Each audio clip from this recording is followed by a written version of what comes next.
No one noticed the human at first.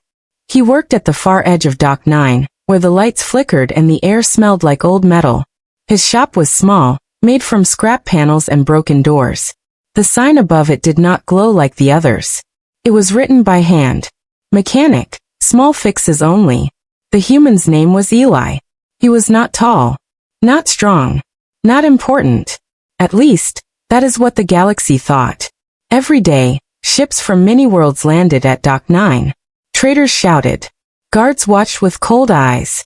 Machines moved fast. Life there was loud, sharp, and uncaring. But Eli's shop was quiet. Inside, the floor was clean. Tools were lined up with care. Old music played softly from a broken speaker that somehow still worked. Eli sat on a low stool, fixing things most mechanics refused to touch. Not engines. Not weapons. Not armor. Toys. Broken toys. A small alien child stood at the door, holding a metal creature with one arm missing. The child's skin was blue, eyes too big, hands shaking. The child whispered, "How much to fix?" Eli looked up. He smiled. "For you," he said gently. "Free." The child blinked. "Free means no payment," Eli said. "Seat. Watch if you want." The child did not move at first. In this station, nothing was free. Not air. Not water. Not kindness. But Eli reached out slowly, careful not to scare them, and took the toy. He worked with calm hands. 10 minutes later, the metal creature stood straight again, arm moving smoothly. Eli even painted a small star on its chest. The child gasped. Eli placed the toy back into small blue hands. "It's better now," he said. The child stared at him for a long moment, then ran away without a word. Eli just smiled and went back to work. He did not know that everything had already begun. The next day, 2 children came. One had fur like smoke. The other had skin like glass. They brought a broken light spinner toy that no one else would fix because it was too old and worthless. Eli fixed it. For free. The next day, 3 children came. Then 5. Then many. They came from different species, different worlds. Some could not speak human words well. Some did not speak at all. But they all came with broken things. Eli fixed everyone. He never asked for credits. He never asked for names. He only asked one thing. "Did you break it while playing?" If the answer was yes, he smiled wider. "That means it was loved," he said. The station started to whisper. Why would a human do this? What did he want? What was he planning? Because humans had a reputation. Strong, dangerous, clever, unpredictable. But this human only fixed toys and gave them back with gentle hands. Still, the station watched him. One evening, Eli noticed something strange. A small child sat outside his shop long after closing time. The child was very small, with soft skin and wide silver eyes. Their toy was not broken. It was crushed, bent metal, burn marks, the kind of damage that came from boots, not play. Eli opened the door. "Hey," he said softly. "You okay?" The child shook their head. "They broke it," the child said in broken English. "Big ones. They said toys are stupid." Eli looked at the crushed toy. His smile faded. He knelt down so he was at the child's level. "Do you want it fixed?" he asked. The child whispered, "Can it be fixed?" Eli picked up the toy carefully. "Yes," he said. "It can." That night, Eli worked longer than ever. He did not just fix the toy. He made it stronger. When the child came back the next day, the toy was brighter, tougher, better than before. The child hugged it tight. Then something unexpected happened. The child hugged Eli too. Just for a second. Then they ran away. Eli stood there, frozen. He touched his chest, confused. He had not been hugged in years. The word spread fast among the children. The human mechanic was safe. The human mechanic was kind. The human mechanic fixed things no one else cared about. Soon children waited outside his shop every morning. They sat on the floor. They shared food. They protected the door from bullies and guards. When Eli opened the shop, they all looked at him with bright eyes. "Good morning, mechanic," they said in many voices. "Eli Longhead." "Good morning." One child tilted their head. "Why you do this?" the child asked. "You get nothing." Eli said. Then he said, "That's not true." The children leaned closer. "I get to see you smile," he said. They did not fully understand. But they liked the answer. The adults did not. Shop owners complained. Security officers watched. Station leaders whispered about human influence. One officer stopped outside Eli's shop. "You're causing problems," the officer said. "Kids skip work. Parents complain. You give things away." Eli stayed calm. "They're children," he said. "They deserve joy." The officer narrowed his eyes. "This is not your world, human." Eli looked past him, at the children waiting quietly. "I know," Eli said. "But they are still kids." The officer left without another word. But his message was clear. Trouble was coming. That night, rain hit the metal walls of Dock 9. The lights dimmed. Eli closed his shop and turned around. And froze. The children were inside. All of them. Small bodies huddled together. Some were shaking. Some were crying quietly. Eli's heart dropped. "What happened?" he asked.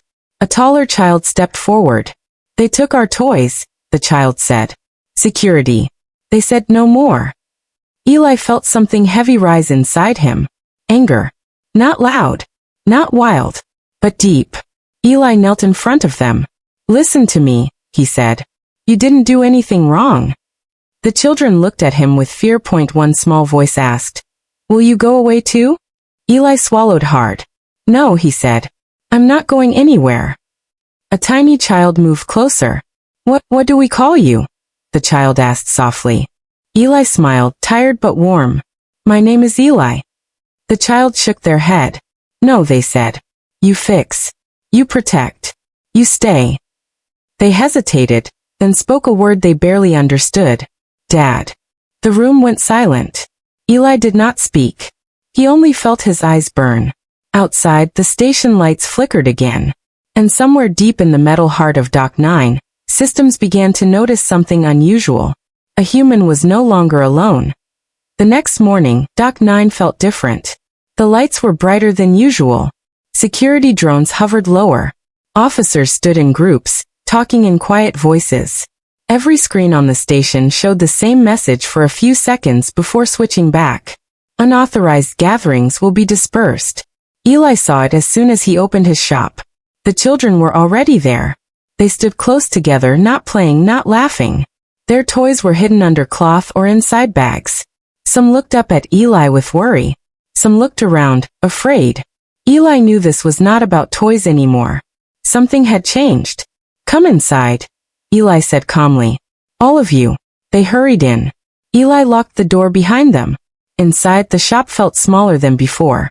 One of the older children spoke. "They say you make trouble." Eli sighed. "I never wanted trouble." "But trouble found you," said another child softly.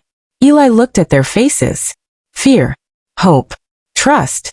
That scared him more than the guards. Across the station, in a clean room full of screens and polished metal, the station council was meeting. They were not children. They were traders, commanders, and leaders from many worlds. Their voices were cold. Their thoughts were sharp. "A human giving things away for free is a problem," said one council member. "It breaks the economy." "It breaks control," said another. A third leaned forward. "And it creates loyalty." The room went quiet. "Loyalty to a human," the third continued, "is dangerous." One screen showed Eli's shop. Children gathered outside. Smiling. Waiting. "This is how humans start," a commander said. "Small. Kind. Then influence. Then power." Another member tapped the table. "Remove him." "How?" someone asked. The commander smiled. Slowly. Back at the shop, Eli felt eyes on him. Not children's eyes. Adult eyes. Watching. Measuring. He closed the shop early that day. Instead of fixing toys, he taught the children small things. How to clean parts. How to tighten a screw. How to listen to a machine sound. "Machines talk," Eli said. "You just have to be quiet enough to hear them." The children listened closely. They liked learning. They liked being trusted. One small child asked, "Did you make machines before?" Eli said. "Yes," he said. "What kind?" Eli looked at the wall. Big ones, he said. Very big ones. The children's eyes widened. He did not explain more. That night, Eli felt the shop shake. Not from ships. From boots. The door slammed open. Security officers stormed in. Everyone out! One shouted. The children screamed. Eli moved fast. He stood between the officers and the kids. Stop, he said. His voice was calm, but different. The officers hesitated. Humans were not supposed to sound like that. This shop is under investigation, the officer said. You are accused of illegal activity. Fixing toys is not illegal, Eli said. Giving free services is, the officer replied. You disrupt station balance. Eli looked down at the children shaking behind him. Let them go, Eli said. One officer laughed. Or what? Eli raised his hand slowly. That was when the lights went out. Not flickered. Out. Total darkness. The children gasped. The officers shouted. Then soft light filled the room that Eli's tools were glowing. Not bright. Not hot. Calm. Controlled. The officers froze. Eli had not touched a control panel. The station systems responded to him. Eli spoke softly. I asked you nicely. The lights snapped back on. The officers backed away. This shop, Eli said, is closed for the night. The officers left. They did not run. But they did not argue. The children stared at Eli like they were seeing him for the first time. You did that, one whispered. Eli exhaled slowly. Yes, he said. I did. That moment changed everything. The station logs flagged the power event. Engineers checked systems. Nothing was damaged. Nothing was hacked. The systems had simply obeyed. The council was furious. This confirms it, the commander said. He is trained. Humans train engineers for war, another said. A mechanic is never just a mechanic, said the third. They voted quickly. Remove the human. The next day, Eli noticed supply ships ignoring his shop. Merchants stopped selling him parts. His credit access was limited. Quiet punishment. Station politics at work. The children noticed too. Why they hate you? One asked. Eli smiled gently. Because I don't play their game. What game? Power, Eli said. That night, Eli opened a hidden panel under his workbench. Inside was not a weapon. It was a badge. Old. Scratched. Human. The symbol meant nothing to the station. But to humans it meant everything. Eli had once worked for Earth's Deep Space Engineering Division. The ones who fixed things when failure meant extinction. The ones who designed systems to survive anything. He closed the panel. I hoped I'd never need this again, he whispered. Trouble came faster than expected. A group of older aliens cornered one of the kids near the docks. They pushed him, mocked him, broke his toy again. This is what your human gives you, they laughed. Before they could do more, the floor vibrated. A maintenance drone dropped from the ceiling. Then another. Then 10. They formed a wall between the bullies and the child. A calm human voice came through the dock speakers. Step away from the child. Eli walked into view. No anger. No shouting. The bullies backed off. News spread like fire. The human could command the station. The children ran to him. Dad, they cried. Eli froze for a moment. Then he knelt and hugged them. Above them, hidden cameras watched. The council watched. And for the first time, the station felt afraid. Because they realized something too late. Humans do not need weapons to win. They build. They fix. They connect. And once they care, they never stop. Doc 9 woke up under silence. No music. No traitor calls. No children laughing. Every screen on the station showed one message, bright and clear. Human mechanic Eli, report for removal. The word removal scared everyone. The children read it first. They ran. Eli was already awake. He had not slept. He stood in his shop, hands resting on the workbench, eyes calm but sharp. He knew this day would come. Station politics always ended the same way, quiet threats, then force. The door burst open. The children rushed in breathless, afraid. They will take you, one cried. They say you are dangerous, said another. They say you don't belong. a small voice whispered. Eli knelt slowly so they could see his face. Listen to me, he said. No matter what happens today, you did nothing wrong. But we need you, one child said, tears falling. You're our dad. That word hit harder than any weapon. Eli closed his eyes for a moment. Then he stood. I won't leave, he said. The children stared. But they are many, an older child said. Eli nodded. I know. He walked to the center of the shop and pressed his hand against the floor. The station answered. Deep inside Dock 9, systems woke up that had not been used in decades. Backup power. Emergency logic. Human-built failsafes from the station's earliest days, forgotten, ignored, underestimated. Eli had helped design them. Long ago, the lights shifted from white to soft blue, a human color. Across the station, doors locked, not trapping civilians but guiding them to safety. Elevators paused. Weapons systems shut down. The council panicked. What is happening? One shouted. He's taking control. Another screamed. No, the commander said slowly, fear in his voice. He's protecting the station. Security forces moved fast. They surrounded Eli's shop from all sides. Weapons raised. Orders shouted. Eli, a voice boomed. Come out now. Eli stepped outside alone. The children stayed behind him. Human, the commander said, appearing on a screen. You have violated station law. You will be removed. Eli looked up. Removed where? He asked calmly. Off station, the commander replied. Or erased. The word echoed. Eli did not react. Instead he spoke, not loudly but clearly. This station was falling apart when I arrived, Eli said. Your systems failed. Your docks leaked. Your children were forgotten. Murmurs spread through the crowd watching from windows and screens. I fixed what you ignored, Eli continued. I protected who you didn't care about. The commander sneered. You broke balance. No, Eli said. I revealed it. The children stepped forward. One by one. Small. Brave. Unafraid. He fixed my toy, one said. He stayed when I was scared, another said. He taught us, said a third. Not just machines. He taught us kindness. Parents began to appear. Then workers. Then traders. They remembered who repaired their ships quietly at night. Who helped when systems failed. Who never asked for payment when lives were on the line. The crowd grew. The station changed sides. The commander raised his hand. Fire, he ordered. Nothing happened. Weapons stayed cold. Systems refused. A cold voice answered through every speaker. Human safety protocol active. Eli spoke again.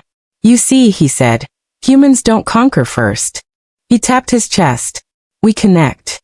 The council tried one last move. They activated the station core overload. A threat meant to force surrender. Alarms screamed. Power surged. The station began to tear itself apart. Children cried. Adults panicked.